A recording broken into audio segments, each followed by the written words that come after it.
In this episode of Travelogue, I discover what makes the Chongqing lifestyle so unassumingly special and how it's evolving and modernizing along with the city.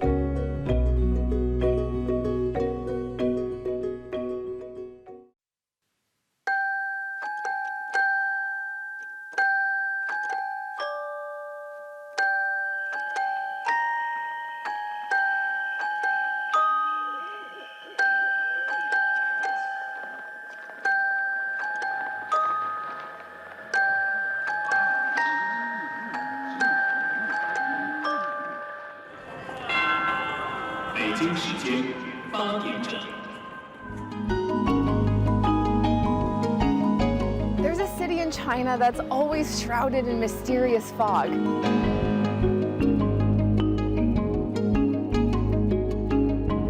But the city that lies under it is actually one of the most vibrant in the country.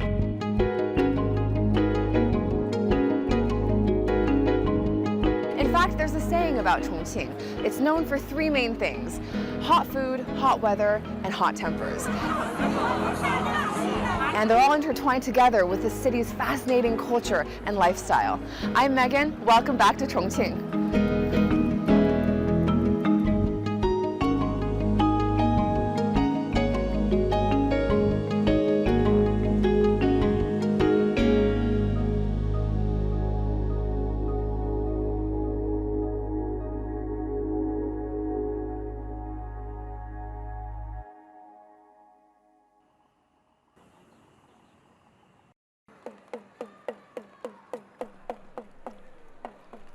Chongqing lies deep in China's southwest. It gets hot and humid here, but the weather has produced a pretty tasty byproduct.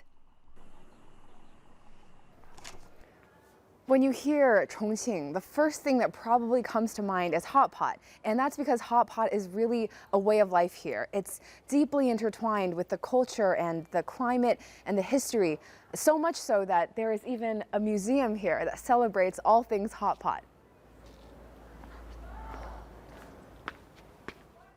什么叫火锅？吃火锅大家都很喜欢吃。对于什么是火锅这个问题啊，还没有人提出这个观念，对吧？全国啦很多地方都在整那个火锅的起源和发展。我研究火锅30多年，我得了一个结论：什么叫火锅？就说有火有锅，大家围着煮东西吃就是火锅。 Before coming to Chongqing, I thought hot pot was just a meal. I had no idea that there were so many interesting stories that stem from the history of hot pot, and so many different types of pots too. I mean, there are ones here made from bronze and silver and porcelain. They're really like works of art too. They're very intricate and have these beautiful carvings and paintings on them that it's kind of like walking through an art gallery. 什么叫重庆火锅？这个是关键。 重庆火锅是麻辣火锅。又麻又辣。麻辣火锅是重庆的发源地。 Spicy bean paste stretching as far as the eye can see. This is one of the essential mouth-burning elements of Chongqing hot pot, guaranteed to make you slick with perspiration. And that's actually the whole point. According to Chinese medicine, living in a humid environment can cause excess internal moisture, and sweating it out is the only way to deal with it.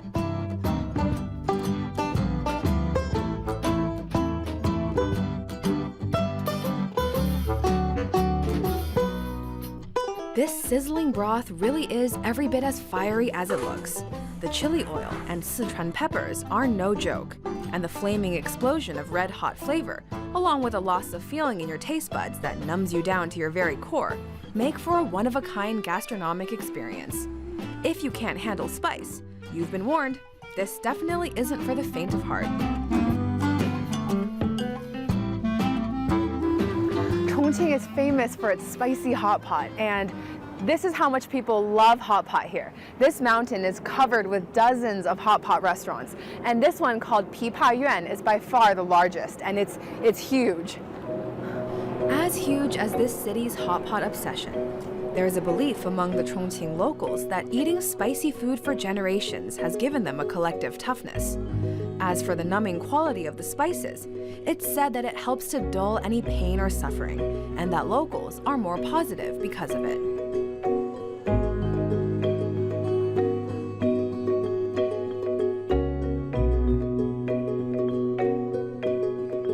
The impact of hot pot runs deep. 1 in 30 people here is in a line of work related to hot pot, and there's plenty of work to go around. After all, the possibilities for hot pot concoctions are endless. Almost anything you can imagine that's edible can be thrown into the pot and turned into a meal.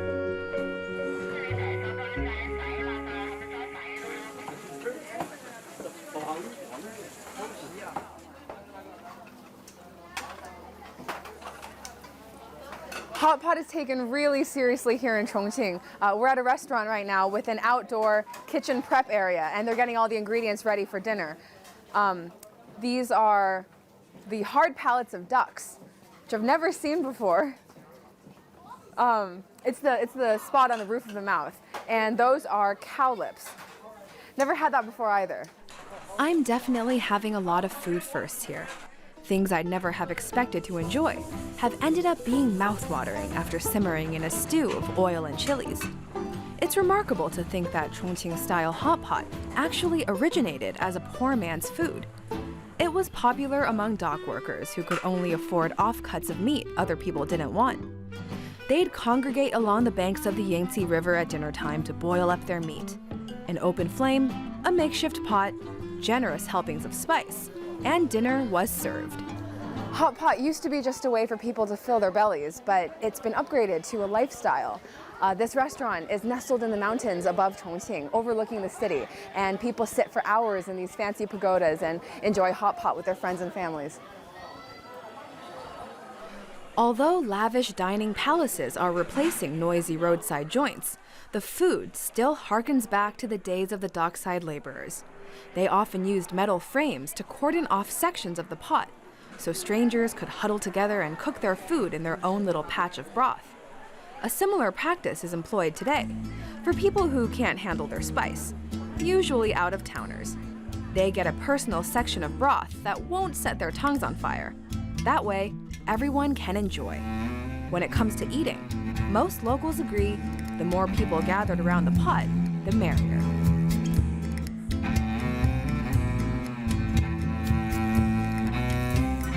Yep, this sure is a far cry from the gritty origins of hot pot.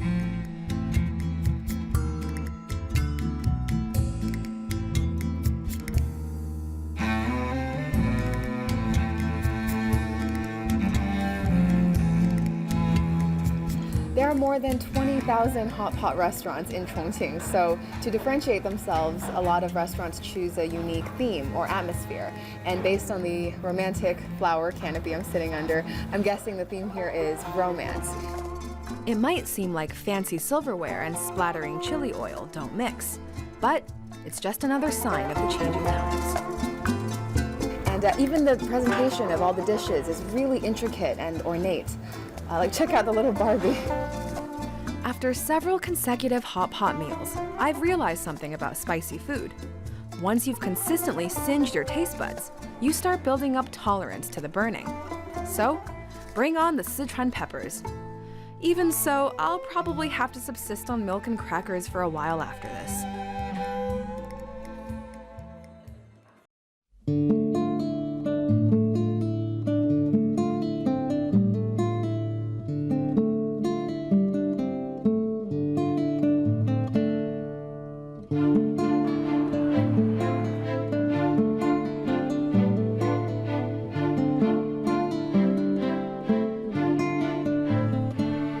Rain or shine, people here love to shop.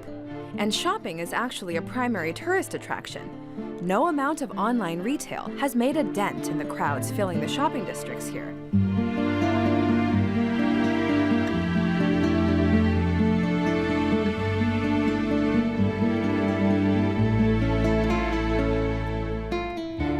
It seems the shopping culture here may not entirely be about making purchases.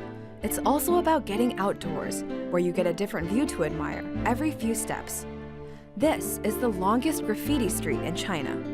The art has reinvigorated this old quarter of Chongqing, ushering the area into the 21st century with a distinctly contemporary twist. It's an interesting juxtaposition, this whimsical artwork flourishing in the shadows of the city's multi-span bridges and gleaming skyscrapers.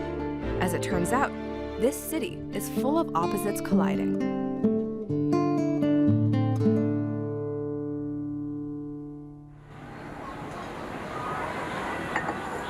At first glance, it might seem like the pace of life here in Chongqing is lightning fast all the time, but people here also really know how to unwind and enjoy life.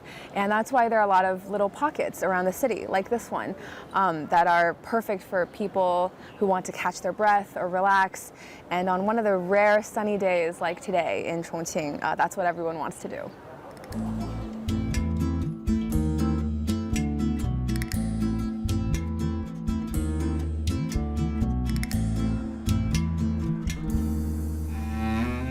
In a city with so many geographic contours, carving out large areas for parks offering a quiet escape just isn't realistic.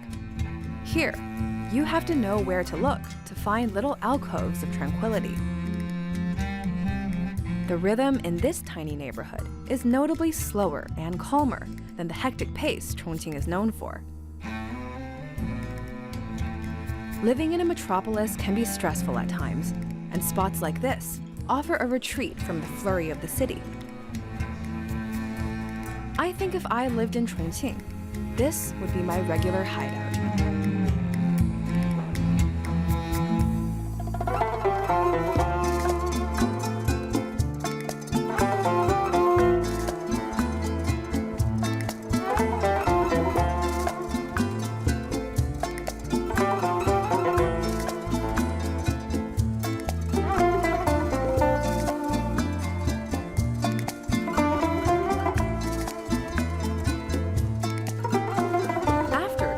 Designated a municipality in 1997, it transformed itself from a nondescript city into an economic powerhouse at a jaw-dropping speed. With so much changing around them, the locals are understandably keen to hold on to pieces of the past.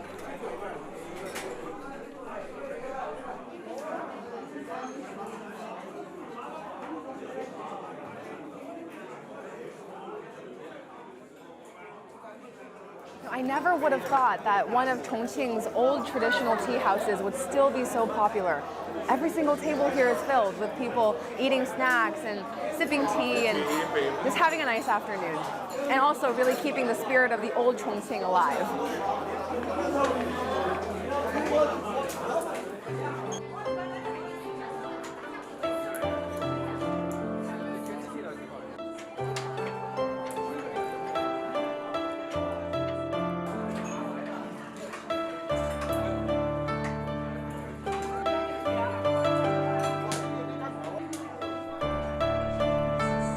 The city outside may be changing and developing, with a new addition to the ever-changing skyline appearing in the blink of an eye. But here, time is at a standstill. Regulars play cards and weiqi, also known as go, over cups of tea, just like they've been doing for decades. I get the feeling that people leave their troubles at the door. 15 kwai for a cup of tea, and you can spend the day eating sunflower seeds and chatting with friends.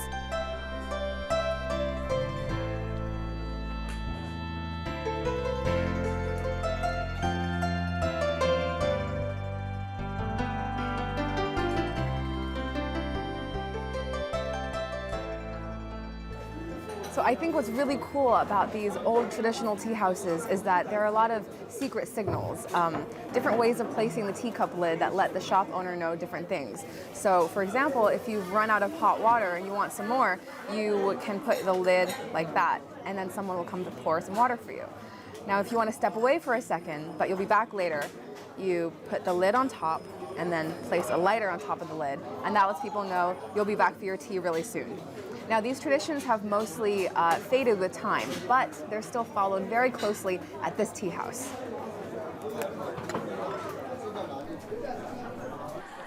Of course, everything changes with time.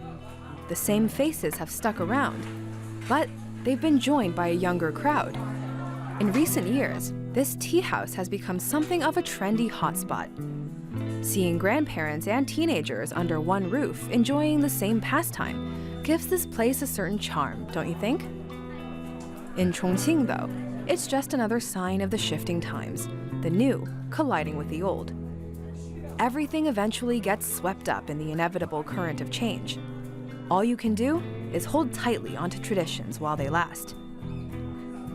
There's an unmistakable air of carefree relaxation here, with patrons spending hours sitting on thin, rickety benches. I can't imagine them being comfortable, but to the regulars, these seats must be the homiest spot in the world.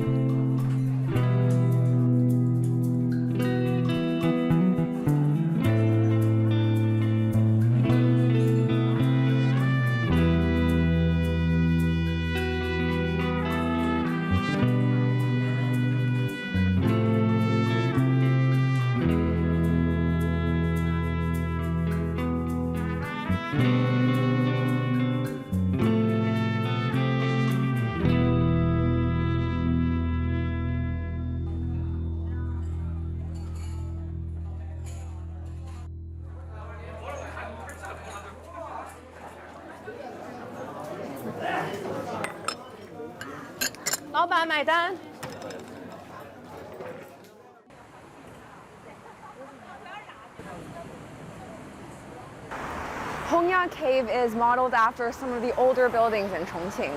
So it's built on stilts to accommodate the slope of the mountain. So when you enter Hongya Cave from street level, you're on the first floor. And then when you go all the way to the top and exit from the very top floor, there's another street up there.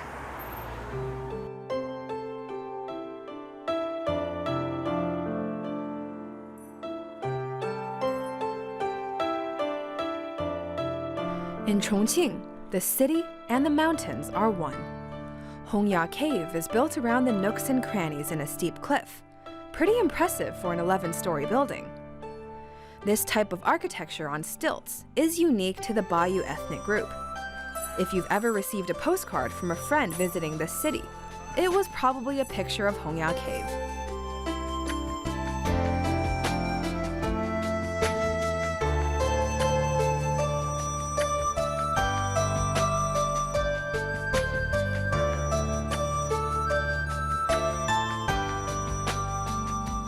But Hongya Cave doesn't reveal its true beauty until after sundown, when it transforms into a stunning nightscape. Does this place look oddly familiar? Well, it's said that a building in the film Spirited Away was modeled after this very spot.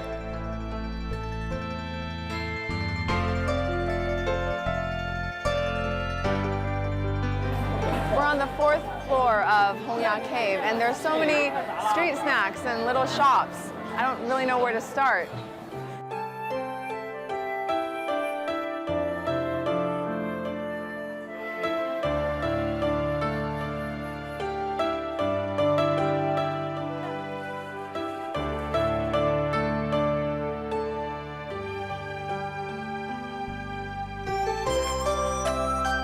There are a lot of food stands here, but pretty much every single one has some kind of spiciness to it. Whether it's noodles or preserved meat, they're all spicy. So if you don't like spice, you may not enjoy the food in Chongqing very much. So this is suan la fen, sour and spicy noodles. And they're a local delicacy from here in Chongqing. The line is really long, must be really good.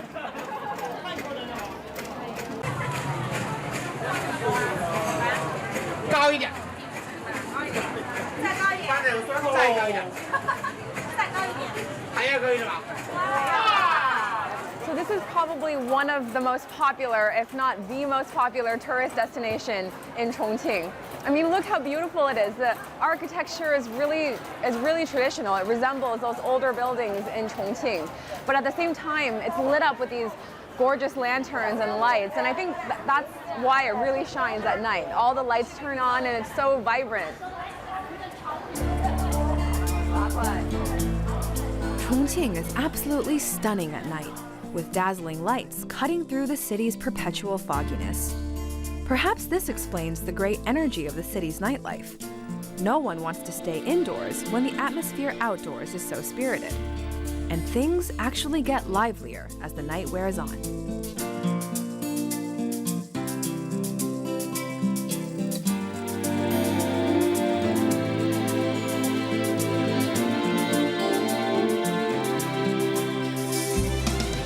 And a favorite form of nightlife for many locals? Eating hot pot, of course, in the open air, on the sidewalk, the way it was originally meant to be enjoyed.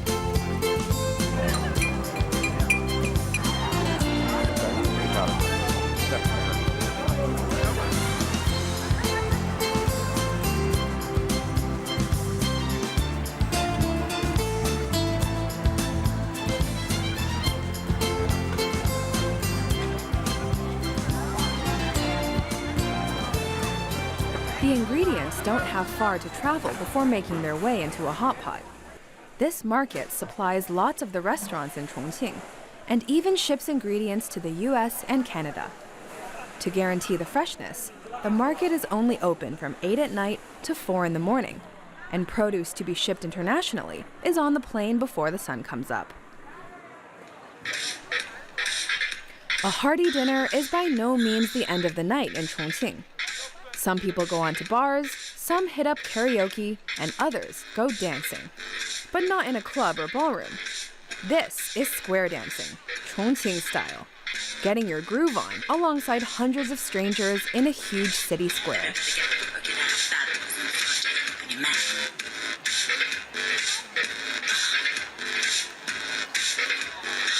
It's a popular form of exercise, particularly among the elderly. It's free, easy on the joints, and anyone can participate, shimmying and boogieing the night away in the glow of the city lights. Come on, don't be shy about joining in. The kids are doing it too.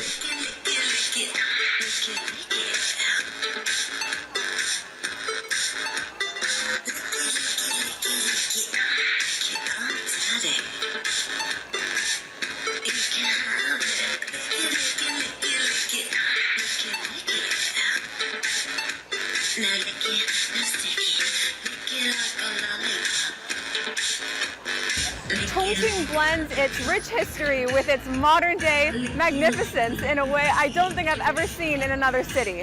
It blends the two, combines the two, so that there's always room for progress and advancements, even in the middle of history and tradition.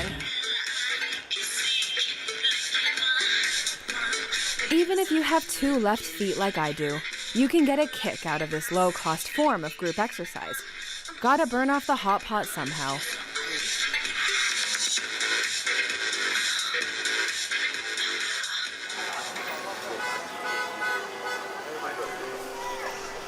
But my evening still isn't over. Chongqing's panorama of towering skyscrapers is so stunning at night that I have to appreciate it properly. That means getting on a ship and sailing down the Yangtze River.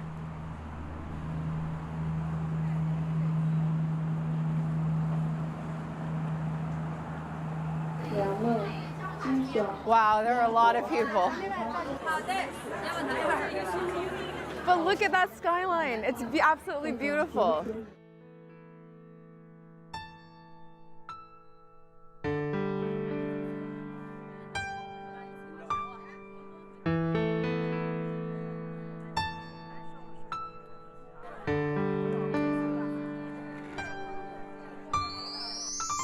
What a perfect way to end the day in Chongqing.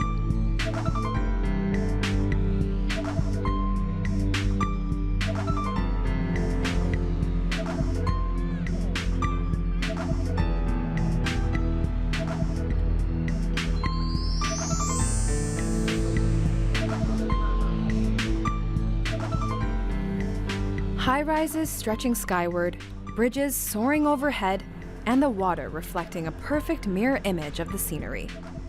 This city has come so far in such a short time that it boggles the mind. Old things are being lost, and new things are taking their place, as the city continues to expand, rearrange, and stretch higher into the sky.